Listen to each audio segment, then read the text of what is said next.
This episode is brought to you by, well, me not having anything else to do. So I got a couple shows coming up, but if you want to know when I'm doing comedy, you can check me out on my Instagram page, which is JVic JVIC_ESQ. It's always a fun time. Excuse me. Always a fun time. It's also brought to you by a no-name pizza in a roll company that I really enjoy. So that's about where I'm at. And beer. Again, no-name beer. We can't. I don't want any sponsors for me. So kind of fucking over Jeff, I guess.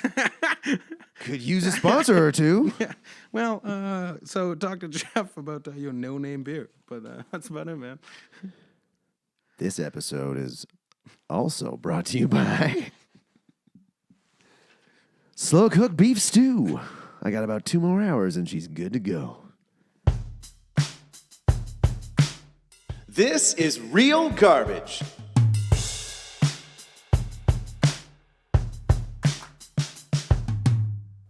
What's up, Jayden? Work! Nothing, man. Dude, I felt like a dick because as I'm driving up to Nanaimo a couple weeks ago, I'm thinking, man, last time I saw this guy was last summer, and I'm like, dude, I'm going to bring you on the podcast. And you're like, yeah, I'm fucking in. Yeah. And then that's the first thing you say to me when I see you is, thought you said I was going to be on your podcast. Yeah. No, I hold grudges. That's who I am. Apparently. I'm a real good person. But, well, you made it down. I'm glad you're here. Yeah, I drove down this morning just to watch some movie and some movie. Some movie. We speak different up island. Yeah. We don't get the full words, but no.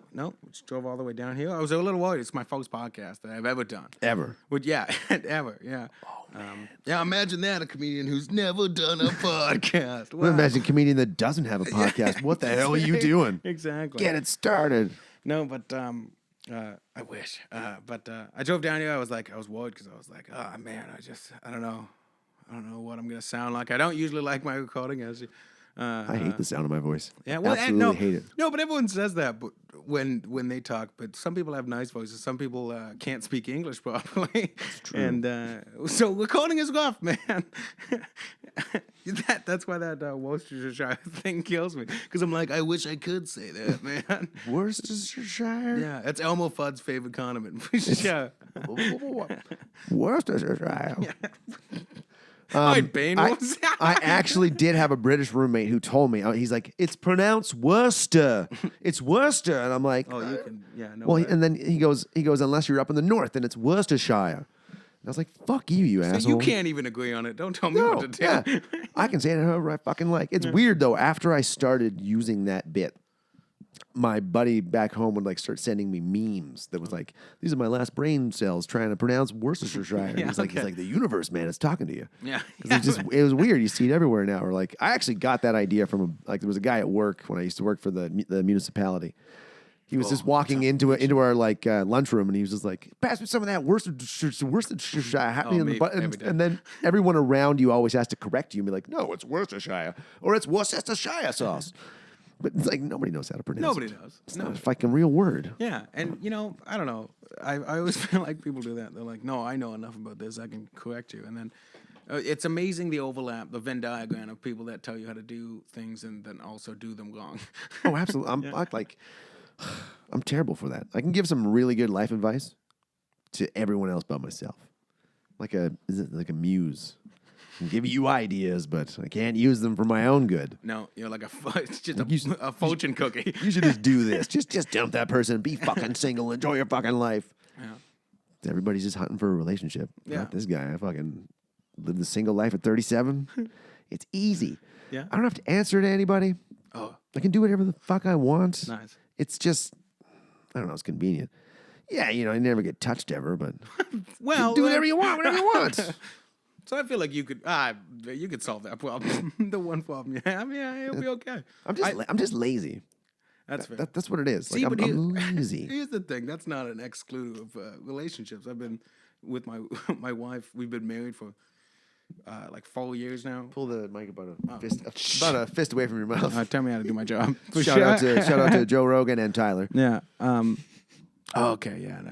That makes Keep sense. that about a fist away from your face. I've been with my wife for like 4 years. We've been together for 9, so it's like, but I'm still lazy. It's not a relationship killer. Well, she would disagree, probably. Well, I don't know. I'm having a real problem at this point in my life. Like, we're getting motivated to do a lot of stuff. It might just because it's been a shitty winter and cold and rainy. Well, yeah, I mean, we live on the West Coast. Has it been a shitty winter? It has. I'm landscaping now. I'm working outside, so I missed so much work in January. Dude, I didn't have a full paycheck in 2 months. Like Christmas time, I got paid. There was a 3 paycheck month in January. All of them were less than they should have been. Wow. So Jeff's got a Patreon GoFundMe going. It's the Get Jeff Paid because he's got a few more $1,000s worth of debt fund. Yeah. I hate debt. It sucks. It's crushing. It's depressing. Yeah, man. And like all the time, like when I tell people I do comedy, the first question is like that's all you do? That's your job? And I'm like, I wish, kind of. Yeah. But at the same time, I'm like, you it's not the worst thing ever. You know, you pay for your beer sometimes. In the last 5 years of doing comedy, this is a sad quote. Just speaking of bummers. Let's go down a little while. No, but I've been doing comedies for a while, and like in the last 3 months, I got enough shows that I paid for 1 month's rent. That's awesome. Yeah, man. That's really awesome. Yeah, not as a job. Like I hope it'll be a job, but not as like a job. Because if you were like, yeah, I've been working for 3 months and I paid 3 months ago rent. Now people are like, well, you should probably get a job. Like I'm stoked. I was doing my fourth paid show on March 26th. It's the Zingers for Zambia show at the Victoria Event Center, and I'm just stoked that I'm making like more than $20 to do this. It's so cool. Yeah, and like at some point it'd be neat. Yeah, to like for this podcast to start making some money. Yeah, get some sponsors on board. Yeah. You just got to get minimum 1,000 downloads an episode. Yeah, it's slow going. Yeah. I don't even know. I don't think I know 1,000 people. I don't think I've seen 1,000 people like that I could, even say I might know. Math, I guess, but think about people who have friends lists that are 2,000, 3,000 people on Facebook. Yeah. And you can look at them and go, how many people do you actually know? Yeah. I think about that all the time. I can count on 2 hands, like how many people in my life that I'm like in direct communication with. Oh, you're a two-hander, huh? That must be nice. I count on one hand. But I only really have like a couple of really close friends that I chat with. Like I talk to my friend Tyler back home for a couple hours a week sometimes. And, where are you from, sorry? Brandon, Manitoba. Oh, yeah, of course. That's where my mom's from. Really? Yeah. Fuck. Yeah. Everyone from out here is from there. Yeah, no, that's because they grew up out there. Everyone here is like, oh, we got to find one on this rock island. It's so small. We got to go to the big city. And then everyone else is like, wait, we got to go to where it doesn't snow all the time, where life can happen. I've seen these people who keep sending these photos. Well, I moved here, man. It was 19 degrees 19 degrees on January 19th or 18th when I pulled in. The next morning I got up, I was living in Machosen. And I walked onto the deck. It's January 19th. I just left minus 38 in Red Deer, Alberta. Yeah. And 48 hours later, I'm walking outside and I'm like, what the fuck is going on? Yeah, man. I can see the mountains and the ocean. Everything's green. It's warm. There's like a neighbor mowing his lawn. I'm like, what? I'm scratching my head and my roommate comes out and goes, welcome to the West Coast. I'm like, yeah, man. What the fuck is this place? I'd never been here before I moved here. I just like took a job and was like, well, I'm going to Victoria. And everyone's like, oh my God, you're going to love it so much. Like, why? It's like, oh, you'll see. Nobody really told me. They're like, you'll see. I'm like, okay. Yeah. It's like this place. Like I look like a fucking tourist my first month here. Short cargo shorts. January, you're like, it's gonna be freezing. Still wearing cargo shorts, like fucking flip flops. I'm like, man, this is great. People are looking at me like, who the fuck is this guy? Yeah, man. Fucking tourist. Yeah, well, I lived in Calgary for 2 years. My wife got a. When were you living there? I've been back on the island for a year and a half. I grew up mostly in Victoria, mostly, but. Yeah, so I've been back for a year and a half. I was just gone right after my wife finished her degree. I did not, obviously. That's why I do comedy. So this is more fun. But yeah, it was. But my wife got a scholarship to a school in Calgary, and I was like, yeah, why don't we go to Calgary? It'll be nice. And then everyone, he was like, yo, you can't. And then when I got there, I was like, they're going to tell me all the nice things about Calgary. And they're like, why would you leave the place we all want to go? Calgary's, it's a beautiful city in the summer. It is. It is. I've done mushrooms there once in the summer. Yeah.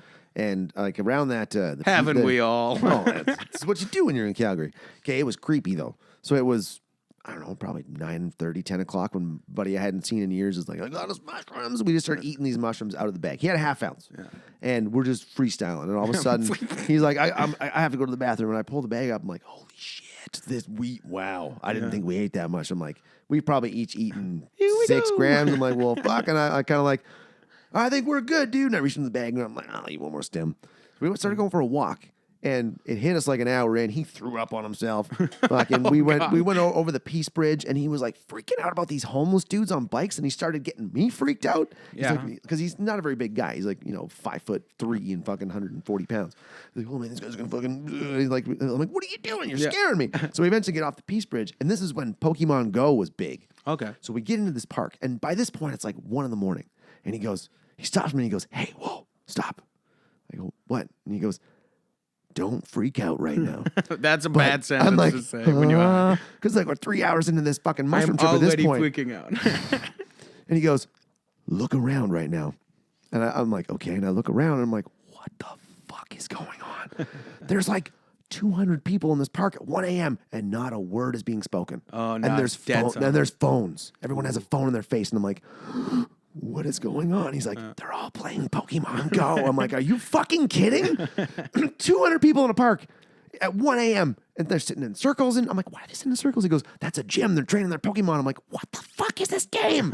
Because I never played it. Yeah. I grew up before. You were probably the Pokemon era. Yeah. Yeah. I was just before the Pokemon era. I'm not generation Pokemon. Okay, and that's you're making a political party here. Well, damn it, I am non-Pokemon. Gen Pokego. So it was weird to me. I'm like, what is everybody doing? And they're all just fucking swinging their arms and shit, trying to catch shit. I'm like, what the fuck? Like, it was one of the weirdest experiences I've ever had on mushrooms, and it was made even better by the fact that there was a storm rolling into Calgary the whole time, but we never got rained on. We just got the lightning storm over the fucking city skyline. I was like, this is hilarious. I'm looking at Marco, and he's like, just imagine some witch just showed up out of nowhere. She's controlling the lightning. I'm like, oh my God. That's the nice thing about Calgary, man, is that the weather comes over the mountains, and it's like, I feel like on both sides of the mountain, though, being on both sides of the Rockies, everyone goes, oh, the weather comes down the mountain. It's like, you can't go both ways, can it? I don't know. Because it has to. On one side, it's got to do something, right? Yeah, I guess so. I don't think it's just the oath is just one wind stream. Some goes down one side. But it was, sorry, go ahead. No, I was just going to say, either way, they always say the weather's coming. And but it always just passes over Calgary sometimes and hits the west of the prairies. And Calgary's like, well, that was lucky. I lived in Medicine Hat for a couple of years, Red Deer for a couple of years, and Calgary for a few months between like 2005 and 2010 when I moved here. Yeah. We like to call that the toll of sadness. Man. You know what? Medicine Hat was nice because talking about weather, the Chinooks, dude. The Chinooks are fucking amazing. I took my motorcycle for a ride on Christmas Day once in short sleeves. I was like, this is crazy. Yeah, man. Nosebleed City, though, for me at least. Dry as fuck, eh? Yeah. Don't scratch your nose. It happened again. Yeah, and going from like -15 to like +12, you're like, I can't handle that. Like, I'm a feeble man. That's how you get sick. I used to work like railroad construction when I was 19. We'd always have, it's 10 degrees hotter on the rails in the summer. So on the rails. On the rails, bro. We smoked so much weed at that job. Like, you smoke weed? I'm like, yeah, they're like, good. I'm like, I'm still a teenager, right? I'm young. Yeah. No, I was 18 because I still lived at home. Yeah, okay. I moved out when I was 19. 18 years old, working with these like hardened native dudes. It was a great crew, like tons of fun.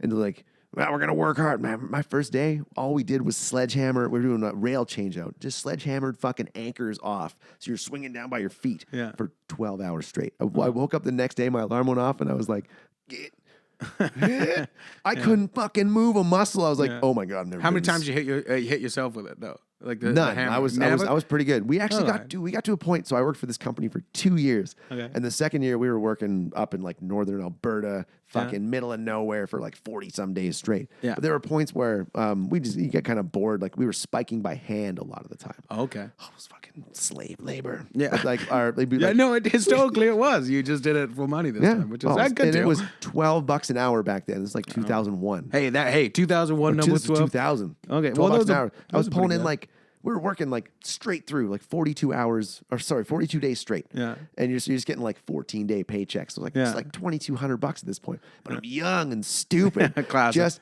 Oh, well. drinking it all, smoking weed, and then eventually tried like cocaine. I'm like, we'll do some of that while we're fucking in this city. Yeah. It's a terrible fucking drug. Terrible drug. Yeah, this episode is brought to you by Not Cocaine. And, Not cocaine. and This episode was brought to you by fentanyl. yeah, whoa. You want to kill yourself, you get some fentanyl. I think we're hunting for the wrong sponsors here. That's true. But I haven't been back to Calgary in a while. But nowadays, like I drove there last time. There was a heat wave, so next time I'm gonna fly. And you know, like they just got regular flights, but it'd be cool to get like on one of those like the jailbird flights, like Yeah. that fucking prison plane in the movie Con Air. Oh, Hey! yeah. See, Yowza.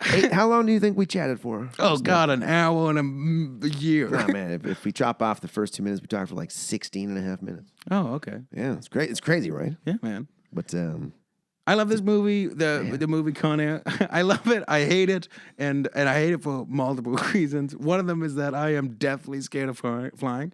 So this movie is just a nightmare for me the whole way through. And for a lot of people, for different reasons. it's an interesting flick. I still, you know what? I watched it when it first came out in '97. Wow. And it was so sweet. Like, cause like action movies in the '90s, that was my era. Like Okay, I grew up with yeah. Stallone and Schwarzenegger and all those guys. So like seeing this was like, Golden damn, days. Nicolas Cage was fucking badass. Yeah. Well, And watching it now, I'm like, it's still good, but I'm like, God, it's so bad at the same time. yeah. Badass takes on a whole new meaning in that Oh scenario. my God. I burp sometimes on the podcast. It happens. All right, sweet. I love how this movie opens with a recruitment video for the U.S. Yeah, Army. Like, 100%. Join the army. It's like that. It's like that Simpsons episode with the boy band. They're literally just like jets flying overhead, just guys shooting guns. Like, yeah, Army Rangers. And then immediately after that, this guy, you see him and he gets in a fight, and they're like, you know, they ghost him even though he's a vet. So you're like, well, man. yeah. Thank you for your service, soldier. now suck you are it. a ranger, and hold up the name. In court, well, you're a deadly weapon, and you're a piece of shit, so go to jail for 5 years. Yeah. Not, hey, thank you for everything you've done for us. Yeah. You can get off with a light sentence. This guy was a piece of shit. Yeah. And really, okay, can we go back to, so there was the fight of the, let's start. Oh, and the song. The song. How do I live without you? I love how they use it. And right in the beginning, the opening 3 minutes, that song plays. Yeah. But we're introduced. Okay, wait, hold on. Before we get started, would you like to tell the listeners what this movie is about in a nutshell? Well, I think the movie did it 100 times, and so I think now that I've watched it, multiple times, I'm fully equipped to tell you exactly second to second what this movie's about, man. So Nick Cage, as I like to call him, is Nick. old Nick. He's the Ghost Rider. He's in the military. He gets on a plane and some crazy shit happens. And I guess he's a convict. I'm bad at explaining movies. I'm a Tarantino I got at all explaining the movies. details you're gonna need. So Nick Cage gets on a plane and something happens. I'm not 100% sure what it was. Something though. Yeah. Great explanation. Yeah. No, I talk a big game, but then when it comes down to saying stuff, I'm like, wait, my brain doesn't work. No. It happens. It's pressure, man. It's a microphone in front of you. You're like, Well, Nicolas Cage is a convict. Goes to jail for manslaughter. Yes, and then correct. eventually they decide to put him on a plane full of some of the most dangerous convicts in the country. Transport from one point of the country to another. Yeah, which seems like that's a lot. Why would they fly them? They don't. It's still prisoners. They're not need to be anywhere. They're not catching a connection. You know what I mean? They can. You could bust them. You know, that'd be less dangerous. Could have bust them. Could have waited until the sand. Like they would have known of the sandstorm where they were landing. For sure. They could have been like, "Listen, there's a sandstorm. Just Spoilers. Just don't, yeah, just ruined it." Just don't take these guys yet. Just sit on the tarmac for a while. All right, Wait cool. a day. They don't need any. They don't have anywhere to go, man. No. And like, really, what are they worried about? The discomfort of these prisoners? Hey, man, don't make us wait in this bus. Shut the fuck up. Yeah. They shouldn't care. Like, you're pieces of shit. We're gonna sit in this plane for a couple hours. For sure. There's a sandstorm over there. Can't you hear the song? Yeah. Anyway.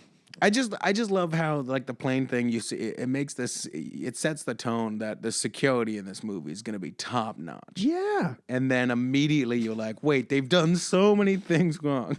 These guys are horrible employees. Yeah. You are all fired. That's how tax money going to not ours, but somebody's tax money going to work. So when I was a kid, and like you learn about schoolyard fights and maybe get a couple scraps. Yeah. I always believed you could never use your palm to hit someone in the nose. No, that was like the Harry Potter spell that kills people. They were, immediately as you came into school, they were like, you can't use that one though. Crucio! Yeah. Cruciatus curse! You do it if you want to kill Potter. Yeah.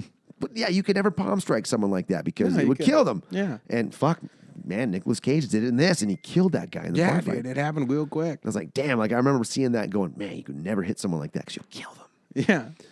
Fucking movies. Yeah, dude. Well, especially like 90s action movies. They were like, you hold that stuff you hold? Well, it's real.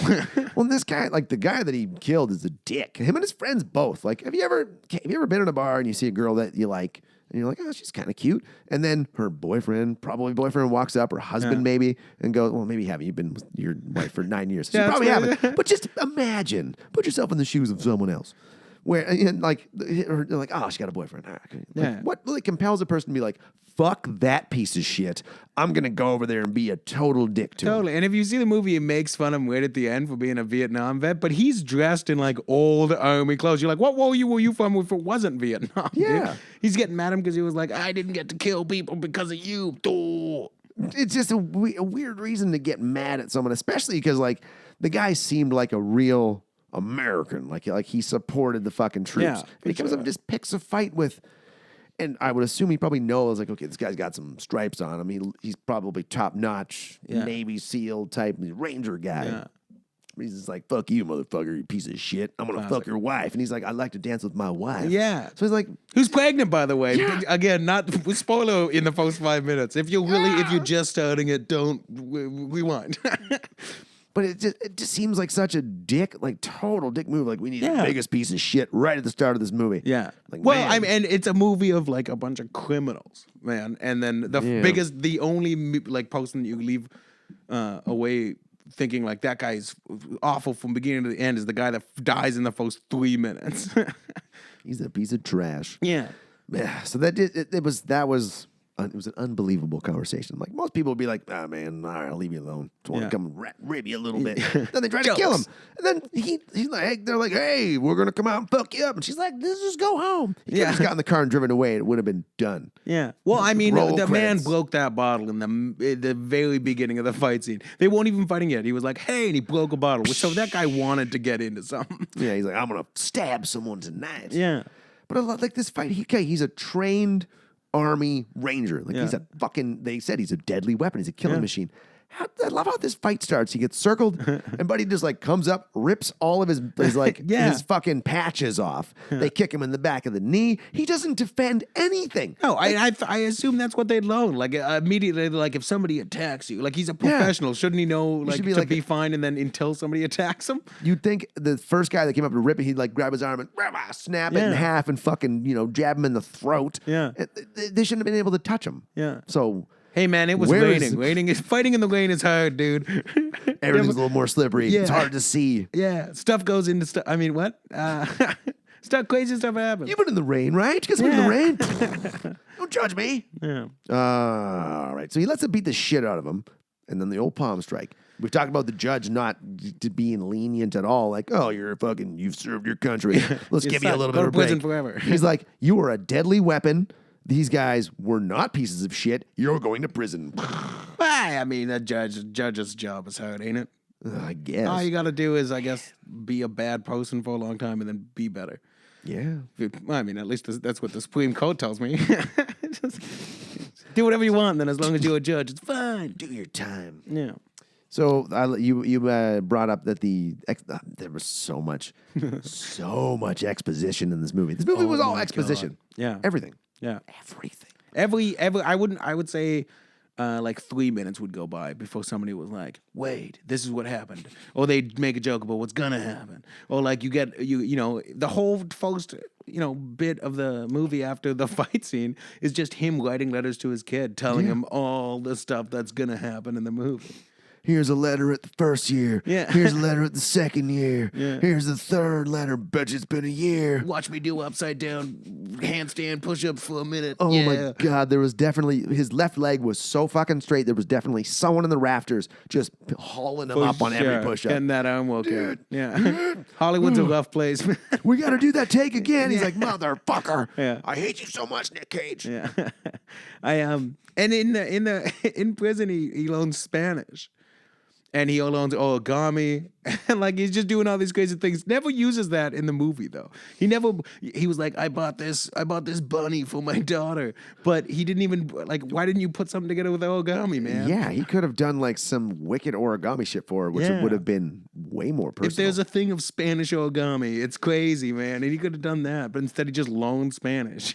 I loved how he was, because he's from Alabama in this movie. Oh. I loved his wall collage. Like, you remember when you were younger and you used to like just tape shit to the walls? When I was younger, fuck. Oh no, yeah, It's you still are. my- it's Wait, still when my- you're like, oh, okay. That's still my. If you walk into my den, it's just all posters. Posters tacked up, taped Yeah. up. Yeah. Well, I love he's like 4x4 and four wheeling was on there. I can't remember what else was on there. But I was like, yeah, just Alabama roots, brah. Yeah.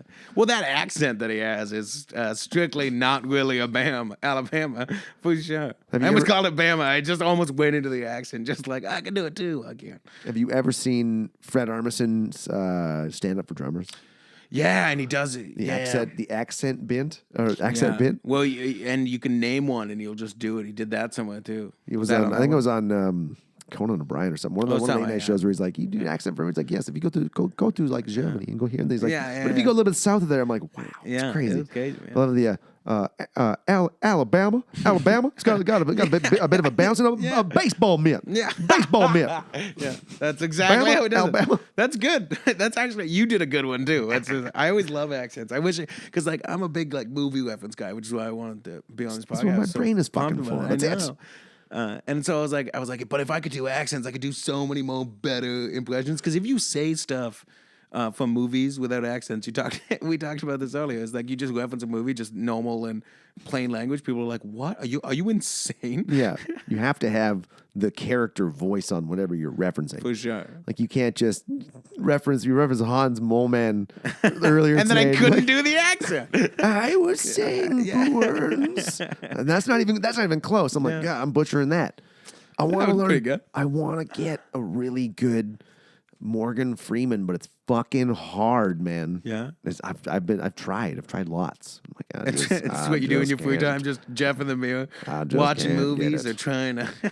Just trying to talk like That Morgan sounds like Freeman. Andy Samberg doing. Yeah, see, that sounds Morgan like someone Freeman. else Yeah. doing Morgan Freeman. it does. It's not doesn't work because I think it would just be great because I had a bit idea once for or learn a David Attenborough because like BBC documentary in a bar. Okay, yeah. Watch the douchebag with the button-up shirt approach the girl with the Nice. low-cut blouse. Yeah, that's very good for sure. Yeah, that's so funny. Fucking clubs. I haven't been to a club. And do you go clubbing? You ever been to a club?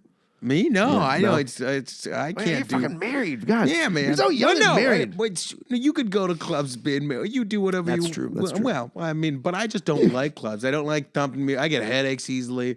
I can't dance. Like I got a whole list of problems. I just end up getting drunk and being like, ugh. You guys ever watch fucking Forensic Files? Oh, Yeah. it's so good. But the only time I've ever been to a club is I'm out with a bunch of like construction workers. And they're all like folding. We get there, and one guy falls asleep at the table, and you're like, "Hey, we're hanging out, dancing, and drinking." He's like, "Just leave me." Yeah, You know what I mean? I'm That's the only good. time. That's my experience at the club. They're too loud, man. I gotta be able to talk to people. I like having conversations. Yeah, man. That's why I like podcasting. Yeah, Just chatting. yeah, that's why I was so excited because I was like, "Fuck!" You have to be in a room for an hour and a half, and I have a microphone. Sweet. Yeah. Here we go. And there's no time limit. Okay, so they transport these prisoners on this plane, the jailbird. Which is just already sets a tone of stupid comedy through the whole movie. We're gonna call it the jailbird. Isn't a jailboat somebody who runs away from prison? Yes. Oh yes. Yeah. So Why would you call it that? I'm telling you, dude. We got a brand new plane. We're calling it the Escapee. Yeah. Yeah, man. Fuck. Yeah. And the Never plane thought of they're that. in is like a cargo plane. Like it looks like they just refitted it from something That's all else and they just did. put some cages in it. And you're like, well, this is probably going to go bad. I don't understand why, and this is jumping ahead just a little bit, why they wouldn't have the controls. Like, if you got like staff, you have staff on that plane. Everyone's locked up to either their seats or in a cage. Yeah. Why don't you have the person with the controls in a fucking separate caged room? Like locked. Yeah. Isn't that what a Because- cockpit is? Can you just? I don't think you can just get into the cockpit, can you? I mean, it's the 90s. You can do whatever you want. You could smoke on planes. I've heard. Can you imagine that? Like smoking in a car, smoking in your car is one thing. Imagine being on like an airplane and people just smoking cigarettes. Dude, I can't. Again, I told you this is why this movie's my nightmare. I'm so afraid of flying. And I was like, one of my parents, my mom used to smoke. She's quit for a long time now, which is great. But she used to smoke as a kid, and like. When I was a kid, she might have smoked. She started smoking at real 7. young. They get them out there. Cigarette, In Brandon, Manitoba, they start them young with the we smokes. do some weird shit there. Yeah, but no. Anyways, she started smoking, but my dad, because he found me with my first cigarette, because I used to sometimes steal them from my mom, and he found my first cigarette and he sat me down, and the show we watched was on the Discovery Channel. It was called Mayday. You heard that? You heard of that show? Yes. Yeah, Mayday. It's just all about planes crashing. And that was Yes. like my dad. My dad watched How It's Made and How It's Destroyed Mayday edition. You know what I mean? That's all he did. And so, yeah, so he showed. My dad showed me this movie as well. That's why I wanted to watch it. But he showed me this Mayday episode, and the whole thing was just a big non-smoking ad. Of just like, hey, this plane fell apart because so many people smoked in it that it like rotted out the metal. And so since then I was like, I can't fly, smoke, or do anything fun. I just have to stay in my dark room forever. I've just been The scared world of is a terrifying place. Yeah, life is a spiraling abyss, my friend. Dude, that's what people get. They watch the news so much. Like I love my mom, but she like there was a point where remember when Hawaii the volcano was erupting? Yeah. And yeah, there's murders and shit all around the fucking world all the time, kidnappings, whatever. But she was just watching CNN and MSNBC and just sending me like links to the volcano's been erupting for days now. People oh my just God, there's this plane crash and this happened. She's like, you can't travel anywhere right There's now. I'm so like, much stuff going. Like all that COVID stuff is just all the news, just my all God. fear. Okay. But this whole movie's never on the news. That's what I'm saying. There's no news clip at all. At all. Zero news coverage. Nobody We got to knows keep about this it. quiet. Yeah. Wait, are you stocked up on toilet paper? Because I didn't know this was a fucking thing. Yeah. I ran out the other day. I went to Walmart on like a Tuesday. So you and- joined the masses. You was No, like, no, I gotta no, go. no. Oh, you were just going out. I just bought one pack. I just needed toilet paper. I thought you were sprinting out of your door like, I gotta get toilet paper. I had no idea because I used to work in the news. I Yeah. don't watch the news anymore. I yeah. fucking hate the news. It's depressing. It's just if it bleeds, it leads. They say it's Well, just I don't scare watch, tactics. I don't watch shit. the news, but I have like Facebook and shit. And Yeah, it's and all constant. Even on Facebook, it's still people just just filtering barrage, their yeah. opinions and their stories they want to fucking share with people. Yeah. But I ran out of toilet paper, so I didn't know this was going on. I walk into Walmart, I'm like, what the fuck? There's like 4 packs of toilet paper left. I'm thinking, this is weird. I just grab a 24 pack, whatever, and I go home, and then like the next day I see a story like, oh, people are buying up toilet paper. Yeah. Like Peter Hudson up in Nanaimo was saying that they sold $30,000 worth of toilet paper in one fucking day at Costco. yeah. That's wild. That's a lot of. I'm like, what? What's the point? Like, why are you stocking up on toilet paper? Then again, that's from the Nanaimo. I live in Nanaimo. That's from the Nanaimo Costco. So that could just be a Tuesday, man. Sometimes we just go. Sometimes we don't get paid for a while. It's been 2 months. You haven't got a full paycheck, and you're like, wait, I need toilet paper, and you go out the door. That's what I'm trying to say. You ever tried the Kirkland? I hate the Kirkland toilet paper. Like you go to someone's house and you're like, oh, this is that Costco toilet paper. Really? I don't like it. I've never gone to somebody's house and been like, this toilet paper. What? But here's, no. You got to judge people on their toilet paper choice. You got, is that the thing? Is that how I Well, get better? Okay, let's say I buy, it's at least 2-ply soft shit, not Charmin. Can you but get Purex. one places? Well, if you go to like a public toilet, like the Bay Center, Oh, they got and it. you're like, oh fuck, I got to shit. What's you have that? to wrap your hand up so much. Like, you got to get a good 10, 12 layers on there for it to be equal to a 2-ply. It's like that office office hate reference it. when Mose is unraveling the toilet paper so that it's cheaper, and Dwight's just like, roll them back up, and he just looks around like, I don't even know how to do that. It's just Splitting the ply. yeah. You go into a Timotens and you're like, oh no, I gotta double up now. There's nothing, I get that. dude. There's nothing worse than not getting enough and going to wipe, and you're like, "Fuck, that hole ripped in there." God damn it! You know, there's now poop on your finger. Well, somewhere. luckily, hashtag COVID-19, I wash my hands singing, "Cry Me a River" by Justin Timberlake. Cry, cry, cry, cry, cry me a river. Yep. Don't wanna cry no more, baby. Yeah. So. It's a great song. I'll listen to that after. Boom, boom, bam, bam, bam.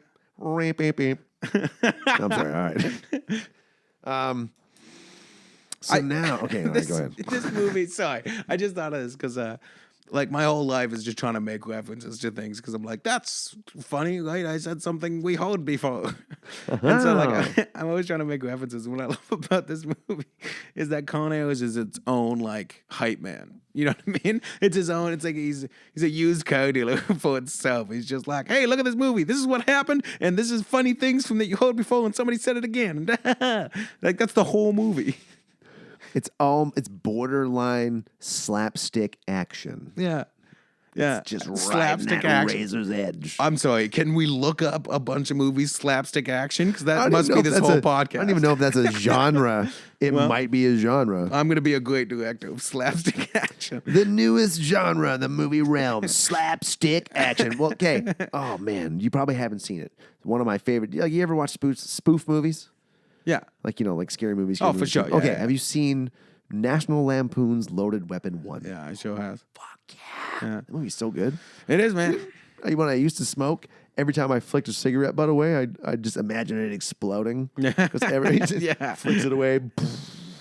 Yeah. Love when they're being tailed and they're like, oh shit, don't look. There's someone behind us and there's two guys in the back seat. Like, Yeah. okay, we're going to try and lose them. All right, they're gone. Yeah.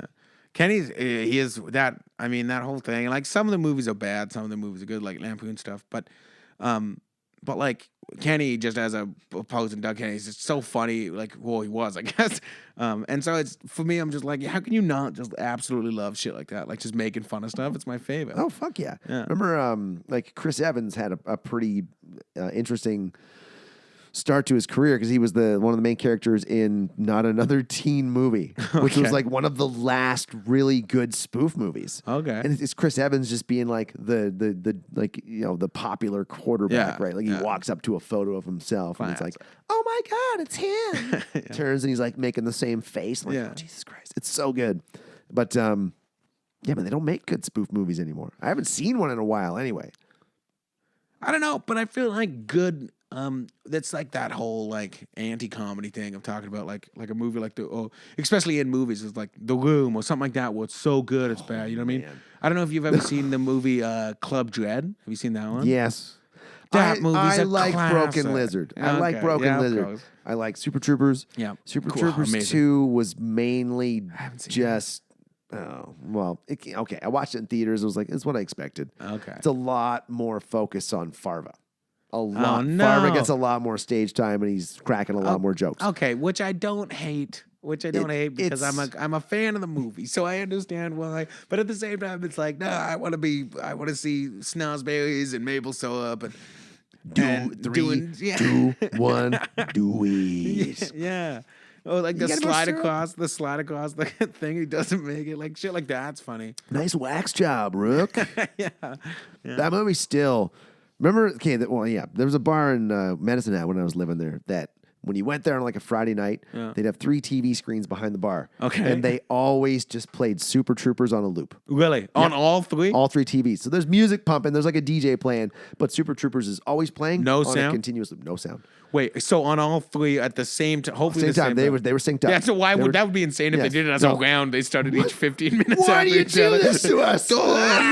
And Well, then- it's for the people like us that forget what's going on halfway through a movie, and you can just tone one screen to Yes. the left, and you're like, "Oh, I get it now." that was the scene before this. Yeah. This may, okay, it's in chronological. Yeah. I get it now. Yeah. But it was the coolest thing. It was the neatest thing. That is pretty sweet. So we get introduced to all the murderers now. I said this at one point. This is a really Bruckheimer is great. Yeah, and yes. And there's a really well assembled, well edited, well shot film. It's great. Yeah. Like the sequencing is phenomenal. So introduction to the three main bad guys, the way they do that is it's so cool. Yeah, they're just literally like, you get it. Well, you're supposed to understand what they did, and they did it. And I love it because the things that come up later in the movie. Again, self-referenced in that thing where you go like Cyrus, the virus, which just sounds... Cyrus Grissom, a.k.a. Cyrus the Virus. Which is, I feel like somebody wrote that on the script when they were like, what's a crazy guy's name? And they were like, Cyrus the Virus. And they were like, yeah, until we get something else. And then the movie started, and they're like, oh, wait. It's the tentative nickname. Yeah. Hey, what rhymes with Cyrus? It's the working title for the fucking thing, for sure. So you get Billy Bedlam, Cyrus the Virus, and Diamond Dog, Nathan, whatever. So you get those three, and then I'm like, I thought watching it this time, I thought to myself, well, wait, how the hell do we know who all the other characters are? I actually thought that. I'm like, how do we get introduced to all the other characters? And you know what's insane is that every time somebody meets somebody, they're just like, hey, this is me. Like but I also wanted to say that before we talk about all the characters individually introducing themselves specifically, that I feel like the plane also, as we go through the movie, they just keep adding people. Like when you see the screen, oh yeah, there's maybe 10 comics, and then they're just like, all these people died, and all these people died, and we got these off the plane, and there's still just a full plane of people, and you're just loading more about people. Slowly. Yeah. Where do these people keep coming from? The bathroom's just got a portal in it. Yeah, exactly. Hey, what's up? Yeah. It's just such a crazy movie. It's insane. Well, we've been talking for like a millennium. We're just like, and you get introduced to the comics now. This is where we start. And okay, so we meet the dickbag guard in charge. Yeah. And he's okay. They've just brought all of the worst onto this plane. And we didn't see that guard giving those guys any flack. Those are the guys who would be like, you murderous, life sentence serving piece of shit. Yeah. Fuck you. But instead, here comes the guy that's on a accidental manslaughter charge. He's a fucking vet. He's a ranger. Yeah. Give me your daughter's father. photo. He's like, you can't have any pictures, you piece of shit. Yeah. Fuck you. Get on my plane. Don't give me any sass. And then this black buddy comes up and goes, no do-rag, motherfucker. Wow, just drop the N-bomb, you piece of shit. Yeah. You know you want to. And they were the ones that wanted to help him later, too. You don't see him talk shit about the bad people, and the good people gets on. He's like, you suck. So the whole time you're like, this guy's bad. But yet you like because they introduce all the comics like, hey, this guy did this awful, crazy thing, but he also wrote a book, and it's like a New York Times bestseller, and Cyrus. They're talking all to these Denzel people. about the movie. Yeah, exactly. Or they introduce Cyrus, and they're like, he's got 2 PhDs. He really bettered himself. He's a great guy, but he likes to tell people he's killed more people than cancer. And you're like, well, that seems like your PhDs. I don't know if they mean a lot if it's right after you've killed a bunch of people. It was an online course. Yeah. You can just have a laptop and just figure your shit out. Yeah. But so we get introduced to all them. Yeah, and that guard's a dick. And then, in the meantime, in all of this, we've been introduced to John Cusack's character. He's a DEA agent, or he's a U.S. Marshal working with the DEA. Yeah. And they apparently don't, DEA and fucking U.S. Marshals don't like each other. So they're planting an agent on the plane to keep an eye on things, because apparently it's like the first time they've done this. Apparently, they seem like it is. Seems like John this is Cusack's he's real worried about the plane. He's like, First time maiden voyage. And first time I've seen John Cusack, by the way, in was supposed to be sexy cool role, because when they do this intro, the soundtrack we're going to talk about, but when they do the intro music for Cusack, it's like the opening to Lethal Weapon, and then all of a sudden it comes up and he's wearing this 90s suit and these insane sunglasses. 2 sizes too big. Yeah. Thing is, it looks like he's like, I borrowed dad's suit for this shoot. I hope that's cool. Yeah. Mine's at the cleaners. Yeah, he tested on his tie sideways, you test on a t-shirt. It's just huge at the bottom. He looks like he's supposed to be filming some 90s business movie. Looks like he's a 17-year-old with a fake ID trying to buy beer with his dad's suit. Yeah, exactly. I don't know how to tie ties. Yeah. It's the end of the work week, right? Yeah, but the music's like, this guy's a cool guy. Wow, the soundtrack in this movie was phenomenal. It was scored amazingly. Yeah. It's just so intense at points as well. Yeah. It's crazy.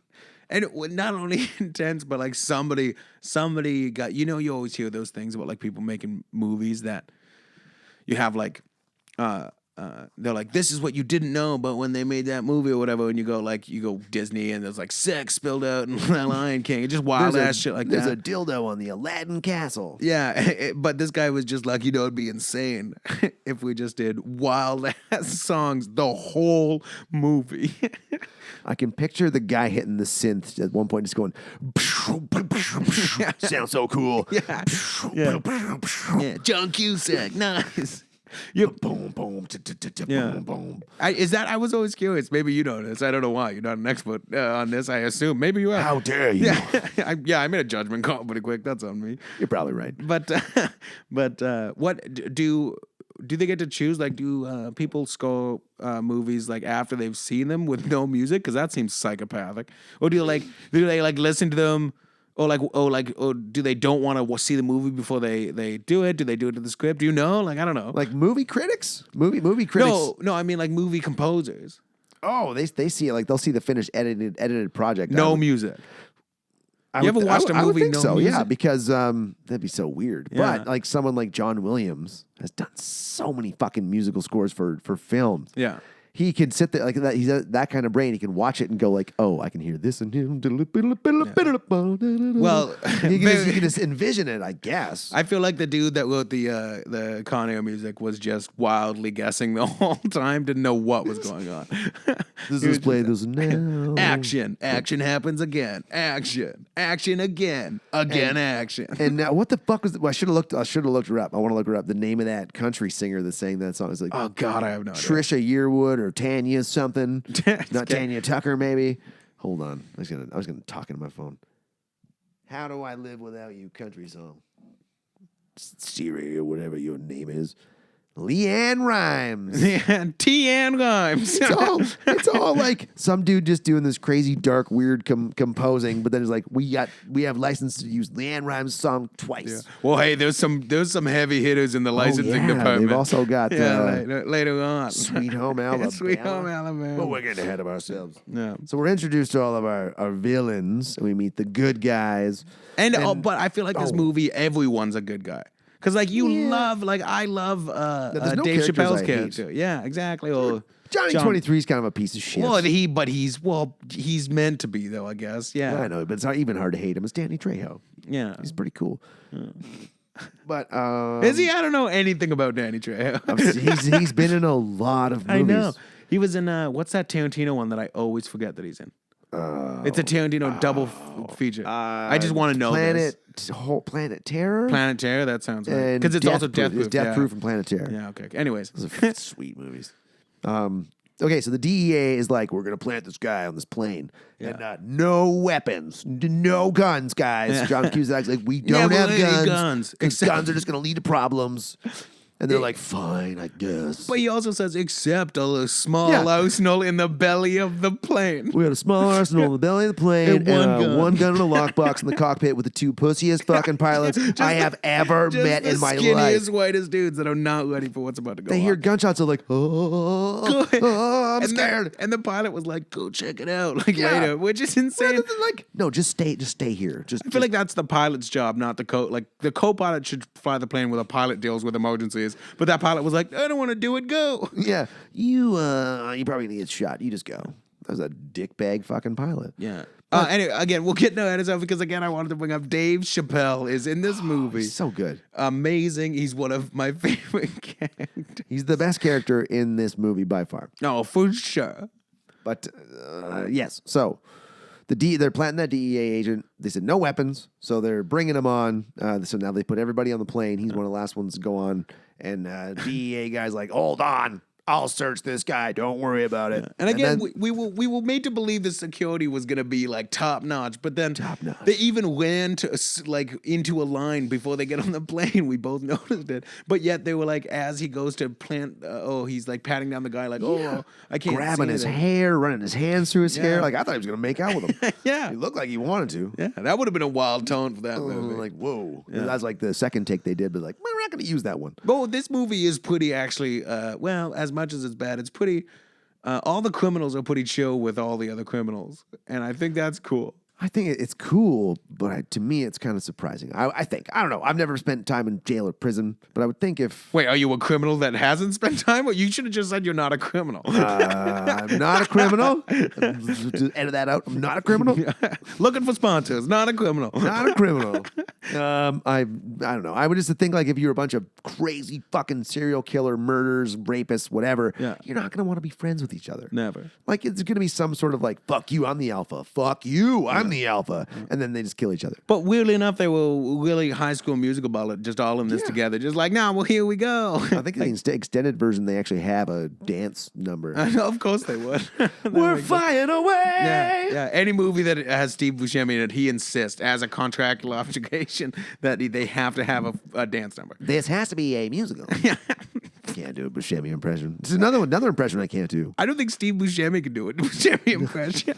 He's such a weird looking dude. Oh, I love him. Okay, so this dude plants a gun on his DEA agent, and we're both kind of laughing that it's so fucking blatantly obvious. Yeah. There's 5 other soldiers standing around, or 5 cops standing around them, and staring at him, basically, watching him do this. No one's going like, hey, why did he do that? Did you find something on his shoe? Yeah. Or he's like, no. Was that gun on his sock the whole time?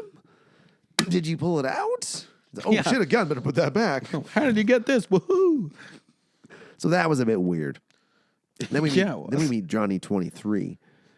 Oh my God. So I loved this. I loved how every time you met a character, he was like, yeah, they call me this because I did that. So now you know who I am. Back to you, friend.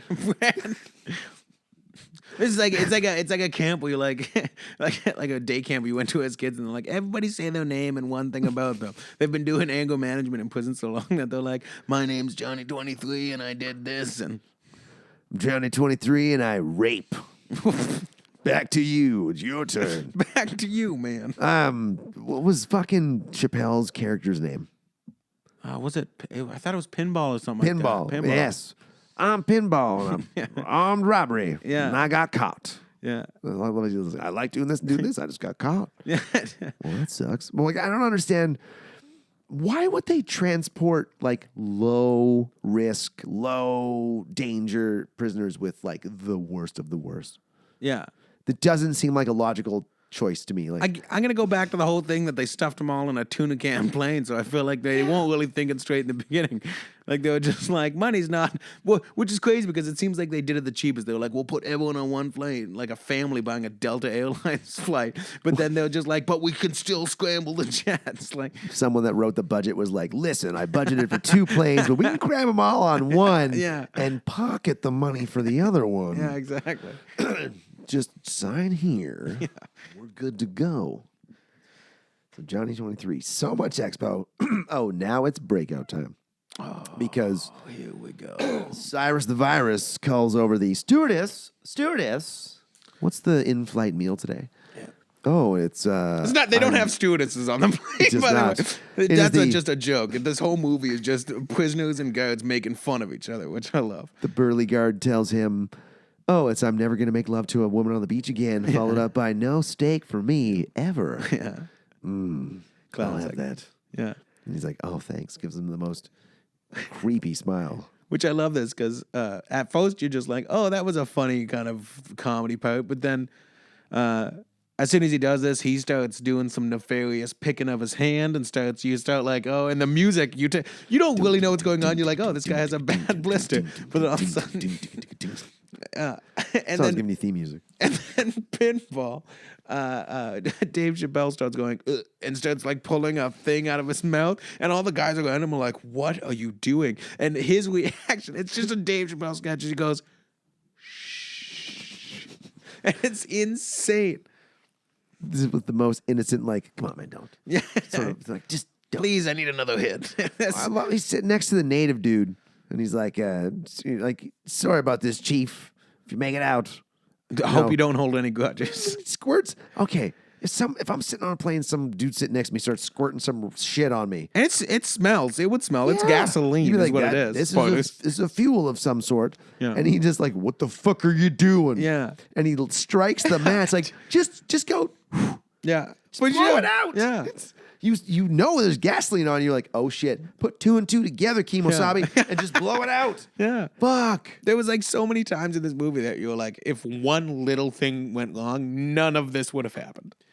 If in reality that facepalm hadn't killed that guy, there wouldn't even be a movie. Yeah. It would be starring someone else, not Nicolas Cage. Well, I think they would have still got Cage to do it. Who else could have played Cameron Poe? 97. 97. The movie came out. So Bruce Willis. I could have done it. I was 2 years old. I could have you done it. Yeah. Introducing a baby and John Malkovich in Con Air. Yeah, Baby on board. Yeah. It's the it's Weekend at Boney's, but he's just taking care of me as a baby. I just picture a 2-year-old just doing martial arts, beating 6 guys up at once. Yeah. Face palming some dude at a bar. You think he would have to jump pretty fucking high to face palm somebody? The story It's not Captain The Underpants. story would have to be exactly the same. It would have with to be. just a 2-year-old in place For of Nicolas sure. Cage. Yeah.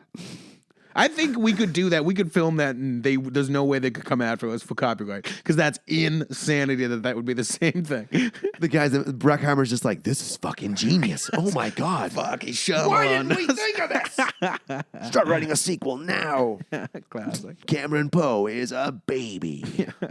It's a prequel. That's how you make all the money these days, I feel like. How good was every bit of electric guitar in the soundtrack of this movie? It was phenomenal. It was just, It was all Clapton-esque, like what the 90s was if they were doing the 70s. You know what I mean?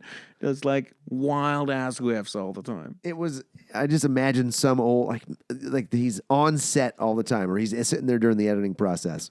Yeah. It's some rocker dude. He's about 60. He's like, ooh, this scene needs this. And he just, just plays a little riff and like, wait, and then just this note. Wow. Classic. And he's like, no, give me my money. Imagine that was your job, just scoring the electric guitar in movies, action movies in the 90s. It'd just be, I assume, just cocaine. I assume just Cocaine and electric everywhere. guitar. Yeah. Here's your equipment, sir. You're like, all right. They all have 3 TVs in their office, but they're all playing Scarface. Yeah.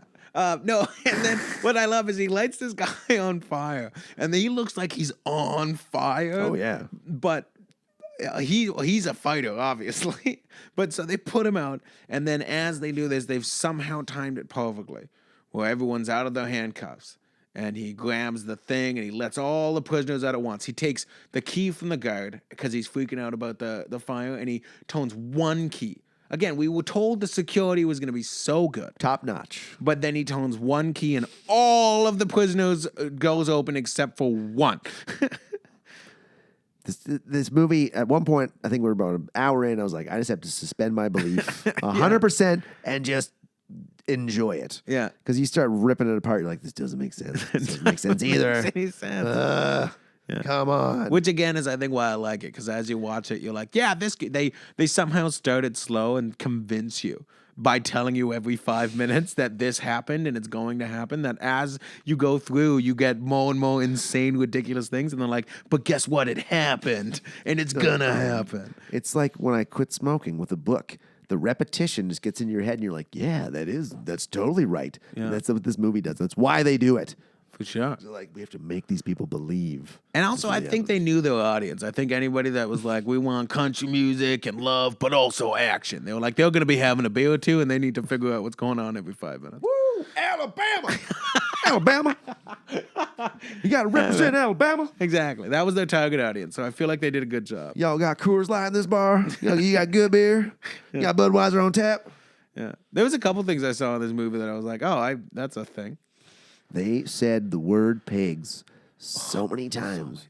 It was almost like, we can't call them cops. Yeah. In the script, it's got to be pigs. No. Yeah. Fuck you, pig.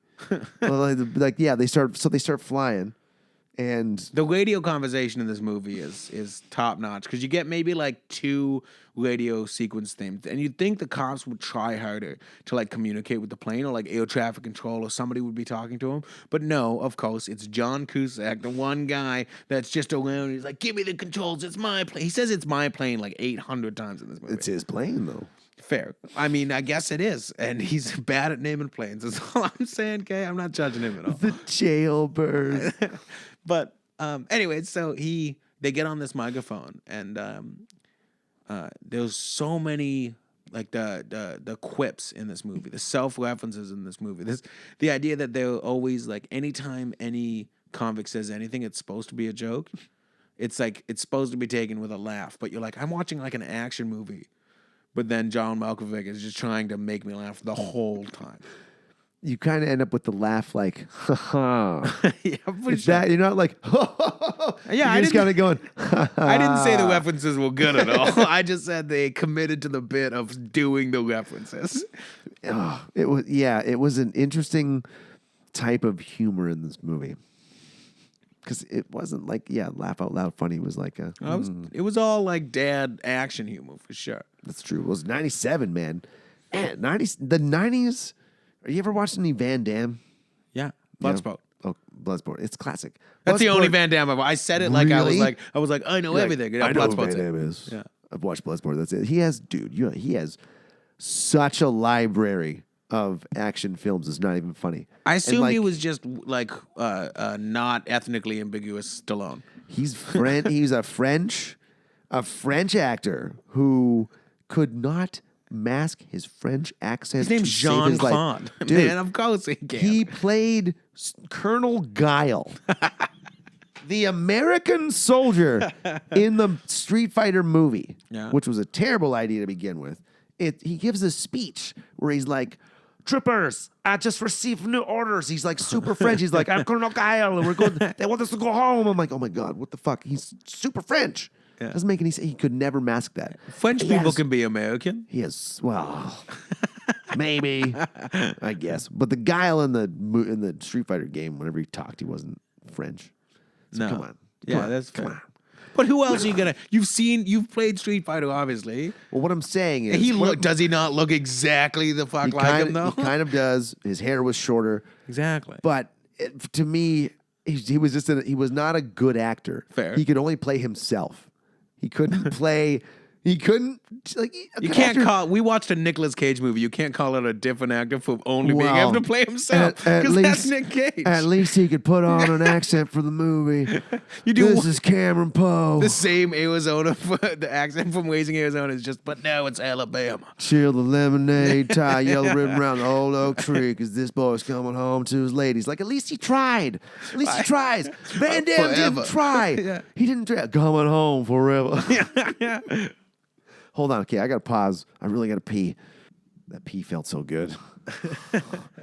Okay, enough about Van Damme. Gotta get back to that. Back to Con Air. Weird stuff. Yeah, so the DEA guy eventually escapes, or he gets unlocked because now they've taken over the plane. Yeah, prisoners keep prisoners' backs again. We don't know why. Yeah. But it happens. We've been told by this movie that that's what happens. This is what happened. There was a scuffle. Some people got shot. Everybody got unlocked. And then the DEA agent was like, "Whoo!" And he took Pinball hostage. Yeah. And it was a poor choice of a human shield, Yeah, according to John Malkovich. Yeah, because immediately John Malkovich, who is very like open and like talking about how he wants to, he's taking control of the plane. He's being very nice to everybody. Need you to adjust that up a little bit? Yeah, Just give that just give a little spinny thing a spin, and then move it just up. A little. ruining equipment. It's okay. Everybody does it. No one understands. Yeah. It's fine. Anyways, John Malkovich is like friends with everybody, but immediately if you cross, he holds grudges, obviously, just like I do. He's just like, no, I hate you immediately. We are enemies now. So he takes the female guard hostage and is like, I don't really care about what he says some things. He says something along the lines of like, you shouldn't have chose a Negro crackhead or something. And he was like, come on, man, that's not nice. Yeah. That was a horrible Chappelle. I don't know what the fuck that was. No, that was the damn was better. The first one, I don't know close. what it The was. first one was just, let's just forget about that. Yeah. We'll fix it in post. We'll fix it in post. We won't. There's no post. So they end up shooting. The DEA guy gets shot because he's an idiot. Yeah, and then we get one of what my loves of this movie is that you put the three people that are in the scene in the room, and then, in my opinion, just let them scream whatever they want to. because I don't even know his name. Do you remember the DE agent's name? The bad, like not the one that gets killed. There's a high up DE agent who's just an asshole. Rolls up in a Corvette. Like Scotty from Star Trek. He was Scotty in some Star Trek. I thought he was. He's a Scottish guy. I think. Yeah. He looks like he is. He's got John C. Reilly here for sure. He does. He does. Thank you, me. I wrote that down. I thought of that. Don't touch my drumstick. Anyways, he's an asshole, and they get into this yelling match just because you're like, you got to make John Cusack look like he can, because they already made him the sex figure, so you got to make him now look, because he seems kind of not cool very quickly. My plane. So you got to be like, oh, he's cool though. He can yell too. Yeah, he's not. They picked the wrong. Cusack wasn't the right casting choice for the I role, disagree completely. Well, he was good, but he's just like. Did you ever watch? What's that? High Fidelity. Yes. Yes. Yeah. Where he's just like he's the smooth talking. Yeah. Fucking. I can't believe she It's left bad. me. It's just him doing a monologue for an hour and a half, basically. I don't know. But I understand what you're saying. I disagree. It doesn't mean I don't fully understand, and maybe you're right. But what my favorite, this is one of my favorite. There's a couple. I have a couple favorite lines that I want to accent in this. And that one of them. You gonna say them in an accent too? No, we've already talked about this, Jeff. No, he says, you better have a goddamn plan. John Cusack says, we're working on it. He said, you better be working on it. This is a situation that needs to get unfucked right now. Unfucked right now. Yeah. And it's something that I say to my friends, and my brother says to me every time. Like, it's just something I just love that line. It's such a good line. Unfucked. Like, when would you have to, in your real life, in your day-to-day life, when would you ever need to actually say that? Never. The only thing I could think of, landscaping. Let's say I fuck something up, and I'm like, oh man, we got to get this wall unfucked right now. Yeah, maybe before this concrete hardens. Wouldn't you just say fixed? Yeah. I'm going to be thinking I'm hopefully going to drop unfucked at some point at work. It would be kind of No, cool. it's going to be just all I'm saying for the next 3 days. What'd you do to the grass? I don't know. We're going to get it unfucked in like a week when it grows back. This movie was great. I wrote down naked party freaks and old umbrella drink. Oh, yeah. Okay, so we have a whole thing, and I get so excited about this movie. And Jeff made fun of me for not being able to explain it, but tell me I could talk about this movie for a year. And because we get to realizing that the convicts are going to, they're not like, we have to figure out where they're going, and we figure out that they're going to the prisoner exchange in Carson City, which everyone's all upset about, because why the fuck would they take this huge cargo plane down to the ground to just exchange the prisoners and like, off we go, you let us go now, right? It's risky. It's Well, risky. I can understand why the prisoners are like, man, what are you doing? But then Malkovich explains it very clearly, because he's a very well-spoken gentleman who's, according to his last psych evaluation, lost his mind. Yeah, classic. Witty dialogue. Well, witty. I don't know. Witty's we're reaching. So it makes sense. You got to keep on schedule, make it look like there's nothing wrong. I'm like, that's what you do. And they just were lucky enough for there to be a sandstorm. Yeah. Down on the ground. Before this, we also, the sandstorm is something I want to talk about, but I wrote down this name because it was so wild. Is we have so many prisoners on this plane that Dave Chappelle's carrying on a clipboard, and he's like listing off the names of the people that they need to switch the prisoners. Yeah, in Carson 6 City. on, 6 off, 10 on. Yeah.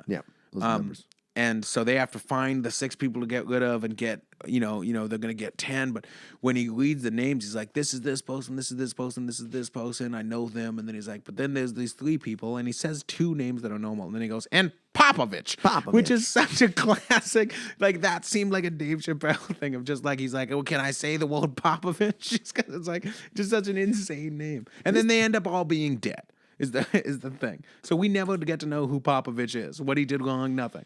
The amount of exposition in this movie. What do you think Popovich did? Oh, man. Popovich. He was a child molester. What? Yeah.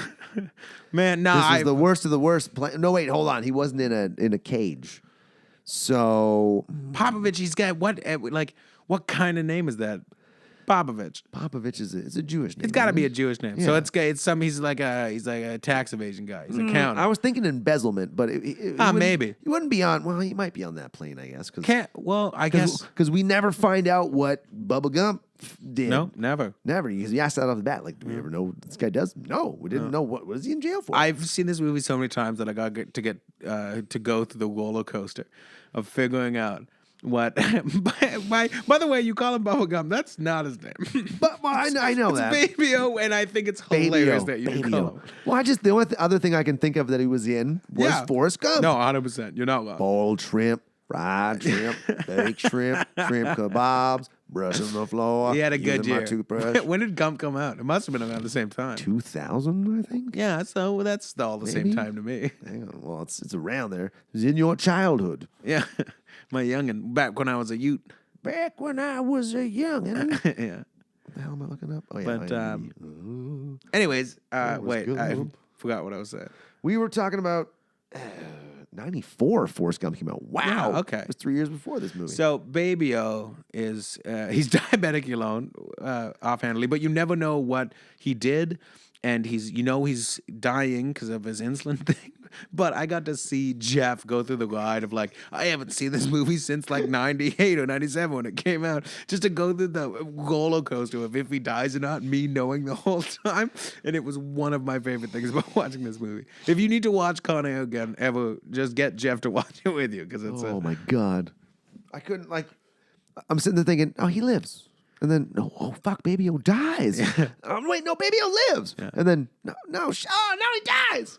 Everyone's sweaty in that movie, too. Everybody in this whole movie is sweaty, and he's somehow sweatier. And they're like, that's the only thing that the insulin does. He can't move, and he's sweaty. But everyone else is kind of sweaty, too. So my blood sugar's low. I can't stop sweating. Well, maybe that's a thing. I'm not a doctor. Don't. Well, I don't think there was AC on that plane. It looked like it's a giant flying, like you said, tuna can. And then again, I'm not even sure that plane had like windows that won't just open. Were there even windows? It seemed like an open window type plane. What? I can't hear you. Hey, wait. We figured it out how fast they were going. They're flying at 1,000 feet. The whole movie was so low and so slow. You could almost drive some cars higher and faster than they were going in that movie. They're like, we're doing 220 miles an hour at 1,000 feet. Like they're flying by hills. Yeah. Well, but they're flying in the fucking Grand Canyon. Yeah. This doesn't make sense. So we land in Carson City. we do. Oh, wait, yes. Oh, yeah. And we figure out, without any warning, there's suddenly a huge sandstorm. Yeah. How fortuitous. Yeah. And so it's this prisoner exchange, and the guards are everywhere. They're everywhere. And we get introduced, and I wrote this down, to Garland Green, Garland Green. To me is Steve Buscemi. To me, Steve Buscemi. It's like, no, he's Steve Buscemi to everyone. Me and Stevie go way back. We do not. So, You don't know Steve? Anyways, so it's Steve Buscemi, but I thought of this. If you've ever seen the movie, they go in, and he's in this back of this truck, and he's on a chair, and he's all strapped in. He's got the mask on, and they connect these big, like 5-foot poles, like a Grinch scenario of just like 8 guards carrying him by these hoses. And I'm like, and he's walking, he gets up and he walks, and I was like, if he got out of that, like they all have, and the poles didn't disconnect, he could spin around and be the most mean supervillain of all time. He'd be like an octopus, but with like hammer hands instead of like weird tentacles. He'd be Doc Ock. 5-foot-long poles spinning around in a violent circle. I want to see Steve Buscemi be a half-rate homeless Doc Ock is what I want to see. That's a whole movie. Spider-Man. I can't. How do you do a Buscemi impression? I think I've said this. Steve Buscemi can't do a Steve Buscemi accent. No, you can't impersonate Buscemi. No. Hey guys, why all of a sudden you sound like that weird guy from next door when you were growing up? Oh, hey neighbor. Really killing them today, boys. So yeah, they land in Carson City, and Cyrus is the one to go out dressed as the one guard that comes off this plane. I'm like, okay, that should be fishy right there. One guard comes out. Where's the rest of you? And again, apparently there's no news, like we talked about. There's no news in this place because apparently these people that are, again, what it seems like the first time they're ever doing a prisoner transfer, you think you'd know the people on the plane. And this guy gets off and takes off his mask and talks to the guy. Yeah. Just like, you won't know me, and then keeps his mask off in a sandstorm. You're like, dude, you're gonna get caught. Just staring at stuff. It's over there. Like like you said, there's no news coverage. Here in Victoria, about 9 years ago, we had coverage, full coverage on the transport of the Yuvik rabbits to a fucking island. I'm like, why is this news? They're not on. Those rabbits aren't on that island. They're all dead for Well, dude, sure. we had a homeless problem, a really bad, we still do, a really bad Pandora Street homeless problem. And I'm like, just fucking take the rabbits, cook them, feed them to the homeless, turn the rabbit skins into clothes. No, we got a better idea. We're gonna take all the rabbits from the island we put them on, and take them to a different island and put all the homeless on the rabbit island. Well, you don't want to have them on the same. I guess. see, I also thought put them on the same island and let nature sort. No, because then you said the whole eating the rabbits thing, and I was like, man, you got to move the rabbits. Just getting ripped apart by homeless people, eating raw. It'd be terrifying. That idea that I said to take the rabbit somewhere else is exactly why the government never spends money the right way. It's because there's dumb people like me being like, let's move the rabbits, move the homeless people onto islands. More taxpayer money going to the transportation of the rabbits to a new island with a better view. Yeah, man. They deserve rights, too. Fuck these rabbits. I love how they had to use 2 keys like a nuclear launch pad to unlock Garland Green because he's 150 pounds. Yeah. The other 5 prisoners get unlocked 1 ketone. Garland Green, 2 keys at the same time. And you don't hear anybody go, 3, 2, 1. So are those 2 guys just kind of looking at each other going, hey, guys, they're professionals. They know what they're doing. We've unlocked them before. Don't worry, kid. Besides the fact that they don't know the criminals they're transporting, they're completely inept at keeping the criminals contained, at least they're professional in their ketoning abilities, and I respect that in a person. I guess I would think if if that was my job of transporting violent criminals from one spot to another, I'd be going, okay, who are we transporting today? Yeah. Let's see some photos. So when Cyrus... You think that would be mandatory? Memorize these faces, fellas, because they're going to be on these planes. If something goes wrong, we got to know who they are. Cyrus Grissom comes out and goes, man, so sandy out here. And they're like, yeah, totally right. Yeah, idiots. Like we said, they circle the plane. I think I mentioned that. And so there's guards all the way around the plane, and Dave Chappelle squeezes through the bottom of the plane and just runs out and gets into a hangar, and he just picks up a lunchbox but he picks up the lunchbox after he left. So you think that guy decided that the main prison guard, one of the prison guards who was just walking by was like, hey guys, this is a good time to go get lunch. Join the prisoner exchange. It's like, just going to get my lunch. Squad A, let's go. You 5, come with me. Don't worry about it. Yeah, that seemed a little ridiculous because in a sandstorm. And why? This is when logic comes in. They're already in the air. Why wouldn't they just go, hey guys, we got a sandstorm down here. Yeah. Just turn around, land till it's gone. Yeah. They've only been flying for like 30 minutes. Yeah, this whole movie, this timeline is whack in this movie. But here's the thing: is that the reason I forgot this? One of my favorite things is the reason why Pinball leaves the plane and goes and gets past all the guards. Is because what they've done is they've got the pilot off the plane. In that prisoner exchange, and then they've got this crazy hillbilly dude. Obviously, that was what they were going for, flying the plane as a pilot, which is like, even as a criminal, I would not trust. But they're like, how are we gonna not know? How they're gonna not know where we are? We're on a plane. They gotta track that stuff. And the guy's like, do they? And then he pulls up the transponder. He's like, if we get rid of this gun device, they can never know. And then Pinball's like, yeah, and he gets off the plane with it, and he's like, I'll go hide it in this other plane. Oh my God! What was the name of the pilot? Do you remember? God, no. I didn't catch it. Hillbilly 1 in the credits for sure. Well, I wasn't even paying attention when we saw the credits. Well, the credits started with the evil guy in the movie, technically. Like, the first half of the movie's bad guy is the first in the credits.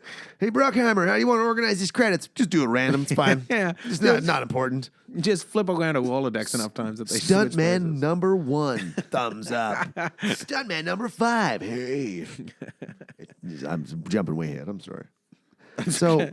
They get these prisoners off. They get the new ones on, Nicolas Cage plants, because apparently the DEA agent had a tape recorder, and not just a little like micro USB style recorder. No, this looks like a metal tin you take a sandwich in. It looked like a Walkman. Like Yeah. that's before your time. It looked like a Walkman though, like a full on cassette I grew up recorder. I know what a Walkman is. Okay, All right, good. We're on the same page. But it was a reel to reel tape recorder. for sure. Full on reels, like a 3-inch. It's like the thing was fucking huge. And so they've got away with it at this point. Nobody knows that the plane is going haywire. yeah. So Which is insane, by the way. yeah, somebody would know, you'd think. But we've already talked about this stupidity of the security team. They don't know what's going on. So they're driving